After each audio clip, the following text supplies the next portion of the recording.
Aqui é o professor Danilo. Nós vamos dar início à segunda videoaula de História.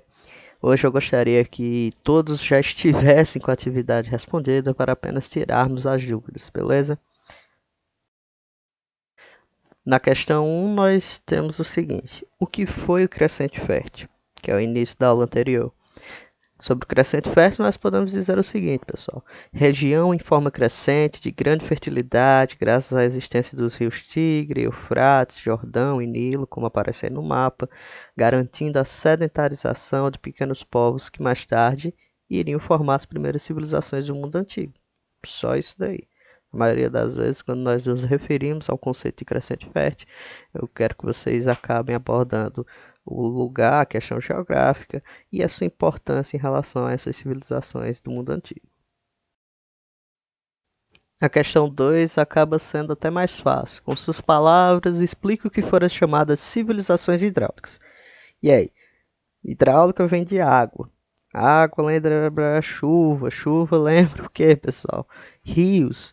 Quando nós falamos sempre em civilizações hidráulicas, eu quero que vocês lembrem daquelas civilizações que surgiram em torno de grandes afluentes, que passaram a potencializar sua fertilidade, expandindo, no caso, as margens desses rios, através de canais, diques, represas, entre outras obras hidráulicas que garantiriam uma maior extensão e disponibilidade de água, beleza? Já a questão 3 ela é um pouco mais complexa. Quero que vocês pensem aí o conceito de teocracia. Qual a relação existente nesta época, no mundo antigo, entre poder político e religioso? Como eu já falei, aqui estamos falando sobre o conceito de teocracia. O poder político e religioso andam lado a lado. É um conceito importantíssimo que iremos precisar nos próximos assuntos. E o que exatamente, professor, esse conceito representa? Nós estamos falando de um poder político construído em torno de uma crença comum, garantindo um caráter não só de autoridade, mas também de divindade a tais indivíduos, o que permitia um forte controle social e manutenção do sistema de servidão coletiva dentro da produção, do modo de produção asiático. Já a questão 4 fala o seguinte: caracterize a civilização mesopotâmica. Podemos nos lembrar, pessoal, do seu caráter diverso, já que não podiam ser caracterizados como um só povo, de uma só cultura, tendo suas semelhanças ali religiosas e linguísticas. Além disso, não pode se esquecer de sua enorme contribuição junto à criação da mais antiga forma de escrita, que foi a escrita cuneiforme, garantindo a passagem da pré-história para a história, como já havíamos discutido. Atentar-se também, pessoal, para a criação do primeiro código de leis da humanidade, o Código de Hammurabi, centrado lá na chamada Lei de Talião. A questão 5 fala o seguinte: cite e diferencie os principais povos que sedentarizaram-se na Mesopotâmia. Então, você vai trazer lá os sumérios, babilônicos, assírios e caldeus. Mas se vocês prestarem aí atenção, eu quero que vocês também diferenciem. Ou seja, eu quero que você fale dos sumérios que se organizavam em cidades-estados, que foram responsáveis pela criação e construção de zigurates, criação da primeira escrita, que foi a escrita cuneiforme. Os babilônicos, quero que vocês destaquem o papel importante no desenvolvimento do primeiro código de leis, que foi o Código de Hammurabi. Os assírios, quero que vocês destaquem principalmente a sua questão da expansão militar e a crueldade que eles tinham em batalhas. E, por último, os caldeus, que aqui se destaca a figura de Nabucodonosor. Então, vocês têm que destacar lá que ele foi responsável pela formação do Império Neobabilônico, pela construção dos Jardins Suspensos e que teve um papel preponderante na história dos hebreus, com a escravidão dos hebreus e o domínio da Palestina. Questão 6. Dentro de uma certa visão de história, chamada de materialismo histórico, que já estudamos lá nas correntes historiográficas, modo de produção significou a forma como se organiza uma sociedade em função do conjunto de relações econômicas, mas também políticas e culturais intimamente ligadas entre si, interferindo umas nas outras. O modo de produção asiático foi praticado nas civilizações da antiguidade, portanto, marca a alternativa correta sobre essa relação de trabalho no Egito.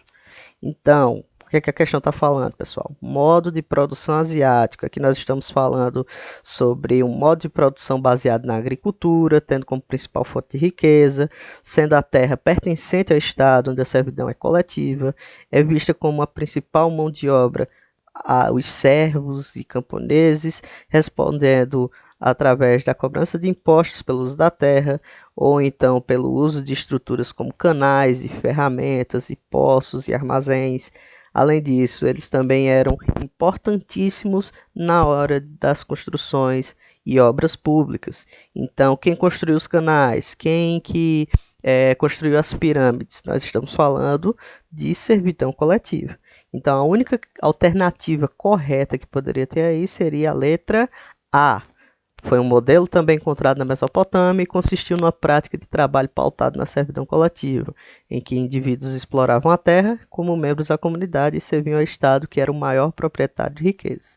Não só Egito, não só Mesopotâmia, mas também persas, fenícios e hebreus, beleza? Pessoal, já a questão 7 nos diz o seguinte: por qual motivo observamos o rio Nilo, dentro do contexto de surgimento dos egípcios, como uma dádiva? Quem estava ligado na minha aula anterior já vai puxar lá o nome de Heródoto imediatamente. Então aqui temos que remontar a célebre frase do pai da história, que afirmava que o rio Nilo, em suas cheias e estiagens, garantiriam a renovação do material orgânico nas margens, que nós chamamos de humus, e assim garantiria também sua fertilidade.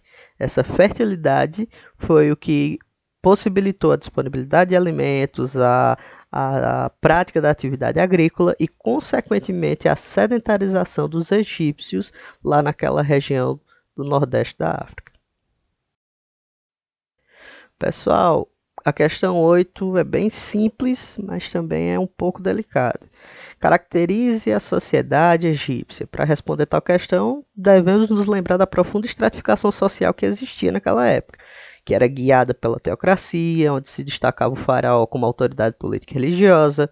Abaixo deles nós tínhamos os nobres, os funcionários do governo e os sacerdotes, que definiam o domínio do faraó em toda a região. Os soldados atuando como a mão armada do Estado em seu processo de expansão territorial. Os escribas, que eram peças importantíssimas na administração do império. E abaixo dessa estrutura política e administrativa, religiosa e militar, temos que destacar também os homens livres que atuavam no artesanato e comércio e a grande maioria da população, que eram aqueles que serviam como a mão de obra bruta, livre ou escravo. Bora lá, questão 9. Quais as principais heranças culturais hebraicas que persistem até hoje, culturalmente e religiosamente? Essa, pessoal, é simples. Se você não é religioso, só é pensar em alguém aí que é religioso da sua família. Então, podemos destacar o culto a um único Deus e a tradição que baseia as principais vertentes religiosas contemporâneas, sendo elas o cristianismo, o islamismo e o judaísmo.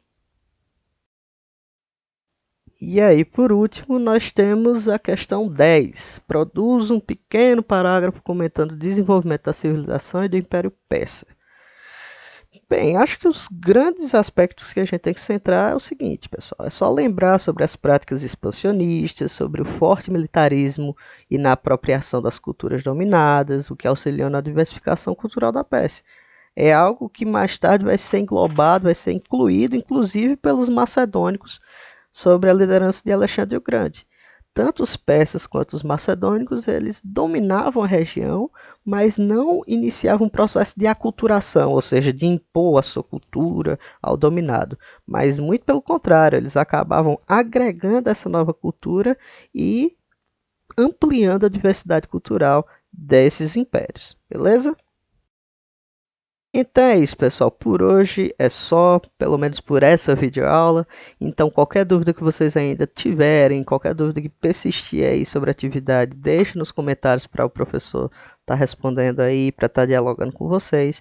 E não percam as próximas videoaulas. As próximas videoaulas vão dar continuidade ao livro poliedro, consequentemente serão assuntos inéditos, serão novas discussões e eu espero que vocês tenham pelo menos a curiosidade de dar uma lida lá no próximo capítulo, para que as aulas possam se desenvolver de uma maneira muito mais fácil, muito mais fluente, muito mais tranquila, beleza? Tenham todos um ótimo dia e até a próxima aula.